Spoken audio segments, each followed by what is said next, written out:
Informasi lainnya saudara, Hari Sungai Nasional tanggal 27 Juli mendorong masyarakat lebih peduli dengan keberlangsungan dan kelestarian sungai di Indonesia.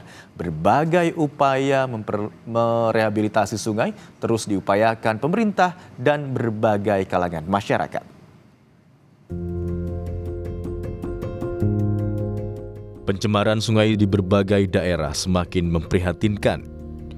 Sungai-sungai yang dulu menjadi sumber kehidupan terancam oleh berbagai limbah industri dan sampah rumah tangga. Masalah ini bukan hanya merusak kualitas air, tetapi juga membahayakan kesehatan masyarakat dan ekosistemnya.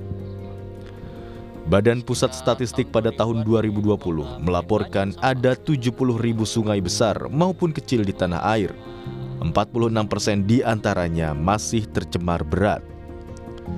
Selain itu, timbunan sampah pada tahun 2021 sebanyak 68,5 juta ton juga meningkat jumlahnya di tahun 2022 menjadi 70 juta ton. Dari jumlah tersebut, sampah yang terkelola baru mencapai 64,52%.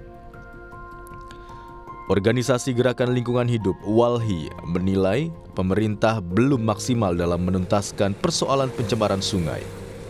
Salah satu poin yang menjadi catatan WALHI adalah pencemaran Sungai Citarum. Menurut WALHI, pemerintah belum efektif menangani kasus pencemaran di Sungai Citarum. Ya, kami melihat dengan makin buruknya situasi sungai di Indonesia, pemerintah kan punya data ya. Tadi saya bilang tiap tahun ada penilaian indeks kualitas lingkungan hidup, salah satunya indeks kualitas air jadi salah satu indikator penting. Tapi angka-angka yang keluar tadi ya, sedang terus buruk, itu tidak direspon dengan kebijakan yang efektif.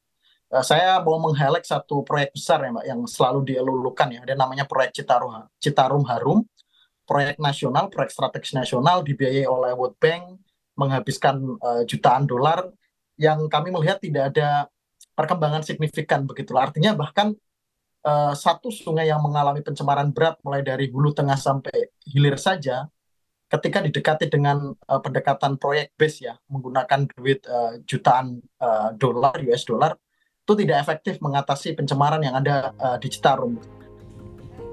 Pencemaran sungai adalah masalah serius yang memerlukan perhatian dan tindakan segera. Dengan memahami dampak, penyebab, dan solusi dari pencemaran sungai, kita dapat bekerja sama melindungi dan memulihkan kualitas sungai demi kesehatan manusia, ekosistem, dan ekonomi. Momentum Hari Sungai perlu dijadikan evaluasi dan peningkatan kesadaran masyarakat terhadap kebersihan sungai, termasuk membutuhkan ketegasan pemerintah dalam penegakan hukum pencemaran sungai dari hulu hingga hilir. Tim Liputan Kompas TV.